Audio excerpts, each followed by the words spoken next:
Hello everyone, कैसे हैं आप सब। स्वागत है आपका मेरे यूट्यूब चैनल कॉमर्स वाले में। असेसमेंट ईयर 2022-23 के फॉर्म्स जो है वो आ गए हैं। ITR 1 ITR 4 का ऑफलाइन भी आप फाइल कर सकते हैं, ऑनलाइन भी आप फाइल कर सकते हैं।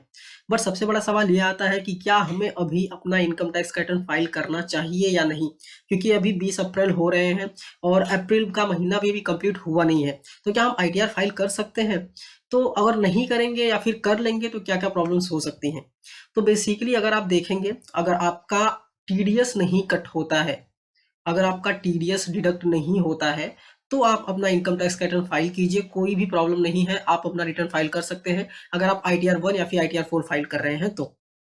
बट अगर आपका टीडीएस डिडक्ट होता है तो प्रॉब्लम आ सकती है आपको, क्योंकि अगर आपका टीडीएस डिडक्ट होता है तो क्वार्टर 4 का जो टीडीएस का डिटेल्स है, ग्रॉस जो अमाउंट आपको मिला है एज वेल एज जो आपका टीडीएस कटा है, वो दोनों क्वार्टर 4 का रिफ्लेक्ट नहीं कर रहा होगा आपके 26 ईयर्स में एज वेल एज आपके एआईएस में। तो अगर रिफ्लेक्ट नहीं कर रहा है और आप अपने 26 ईयर्स के बेसिस पे ही देख के अपना रिटर्न फाइल कर रहे हैं, तो चांसेस हो सकता है कि आपका जो है रिफंड कम हो जाए, या फिर ऐसा चांस हो सकता है कि आपको बाद में इनकम टैक्स पे करने की लाइबिलिटी आ जाए, क्योंकि टीडीएस रिफ्लेक्ट नहीं हुआ है और पूरा ग्रॉस अमाउंट रिफ्लेक्ट नहीं हुआ है।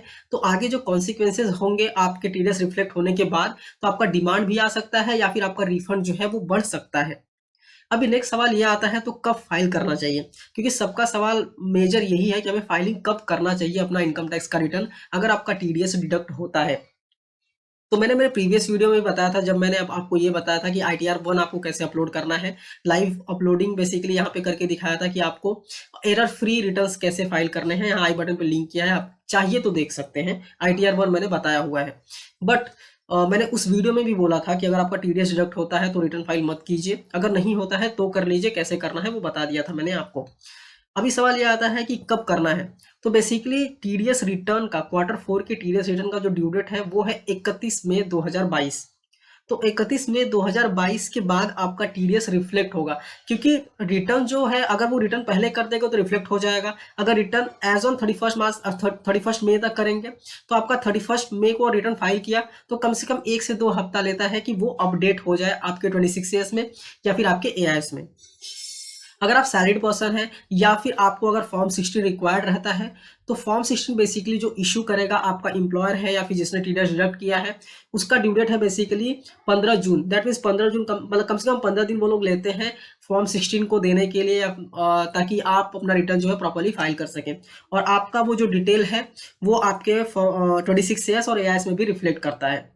अभी सैलरीड वाले जो है उनके लिए तो मैंडेटरी है कि जब तक आपका फॉर्म 16 नहीं आता है तब तक अपना रिटर्न फाइल मत कीजिए, क्योंकि फॉर्म 16 में बहुत सारे डिटेल्स ऐसे होते हैं जो आपके एआईएस और 26 ईयर्स में नहीं दिखते हैं।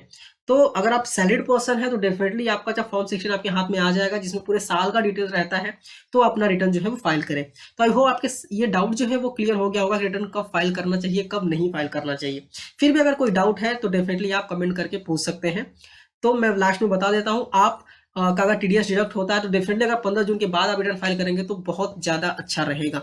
वीडियो अच्छी लगी है तो लाइक कीजिए, अपने दोस्तों के साथ भी शेयर कीजिए, और मैं लाइव कैसे आपको रिटर्न्स अपलोड करने हैं आने वाले दिनों में वीडियोस अपलोड करने वाला हूं, तो चैनल को सब्सक्राइब करना मत भूलिए।